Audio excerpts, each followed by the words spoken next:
PTV, Telebisyon ng Bayan. Magandang tanghali, nagbabalik ang PTV Newsbreak. Nilinaw ngayon ng pamunuan ng Social Security System kung bakit hindi pa nakukuha ng ilang pensioners ang karagdagang pension ng 1,000 piso na inaprubahan na ni Pangulong Rodrigo Duterte.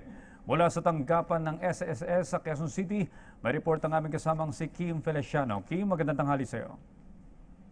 Yes, magandang tanghali, Audrey. Simula nga ngayong araw ay ang pag-release na ng 1,000 dagdag sa account ng mga Social Security System pensioners. Pwede na itong mai-withdraw sa kanilang mga account. Pero nga, Audrey, no, meron umanong iba na mga pensioners ang hindi pa nakakatanggap ng karagdagang 1,000 sa kanilang mga accounts. Ang iba naman ay nalilito rin sa kanilang qualifications para mapabilang sa pagdagdag ng sa pensyon. Kung kaya ang iba sa kanila ay dumagsa dito sa SSS Membership Assistance Center para i-update ang kanilang mga accounts para na rin malaman kung bakit nga hindi pa nagre-reflect sa kanilang mga account ang additional 1,000. Ayon naman sa tanggapan ng SSS, yung katapusan pa ng February na i-deposito na ang pondo na sa 80 bangko na katuwang nga ng ahensya at napag-alaman nila ngayong araw na meron pang ang ibang bangko ang hindi pa nagre-release ng karagdagang 1,000 sa mga pensioners.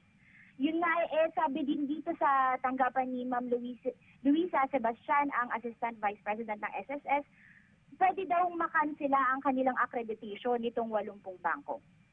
Yun lang muna ang latest mula rito sa SSS. Ako si Kim Feliciano. Maraming salamat, Kim Feliciano.